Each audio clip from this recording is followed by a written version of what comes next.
Good evening, everyone. Thank you for being here and for being connected all together.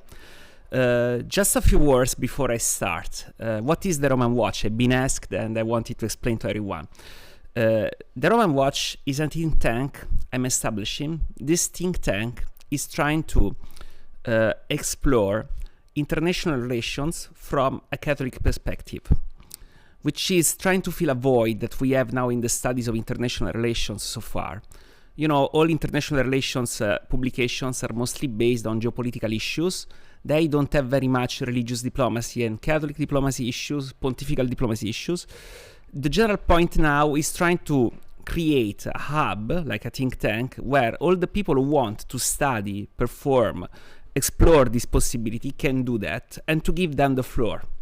So it's part of a network that goes across universities. It's part of a media network. I'm a journalist myself and doctoral student here at Passman Peter. So this is what the Roman Watch is. It's just been established, so it's not active in the big sense of the word because we're still figuring out something. But there is a website that you can check, and I'm available for anyone who wants to know more and to collaborate more.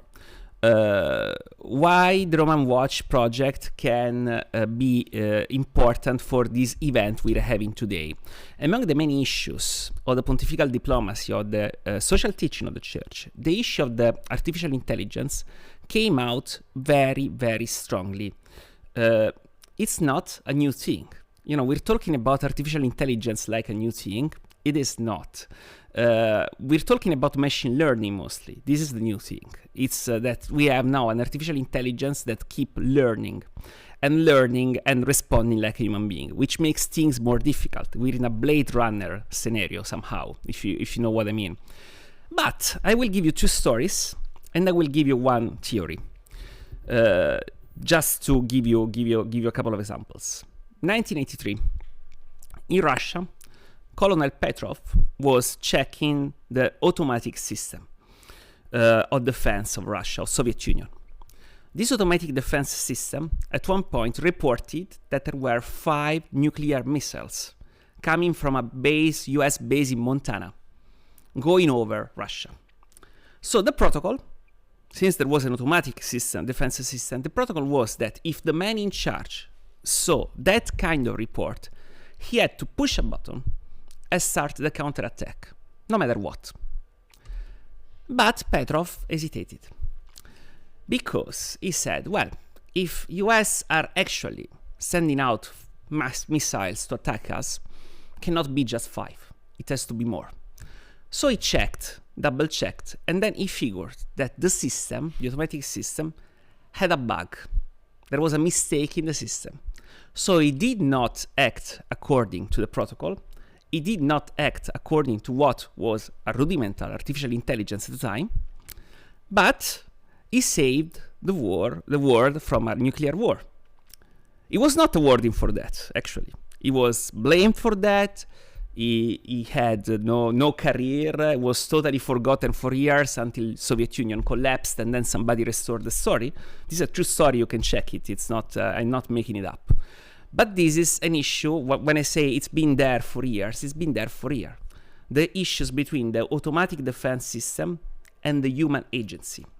This balance is super important, and we're kind of neglecting it now. Second story, more recent. I'm very happy that Professor Abraham was talking about me before me, because it's about Israel, but not about Israel in this sense. Cardinal Pizzaballa, as you know, is the Latin Patriarch of Jerusalem. Since the conflict in Gaza broke, he tried to go back and forth to Gaza as much as he could to bring aid. And once he came to Rome a couple of months ago, and he explained that last time he went with the Orthodox Patriarch, he had to provide the position very clearly to Israeli defense and also Palestinian defense, because there was an artificial intelligence tool that was checking all the movements. So no soldiers, no people, no snipers, but an artificial intelligence. So if he had to move slightly left or right with the path, with the route that he had given, there could be the risk that the drone could kill him. So we have these two kind of imbalances now. What is human agency in this moment? Why the social teaching of the church can give you a possible response to that? We've been talking about that since 3 p.m. this morning. It's about responsibility. Personal responsibility is what makes things real. With no personal responsibility, you have a collection of data, you have numbers, but these numbers cannot actually be reliable for anything. They are more than reliable, they are a liability.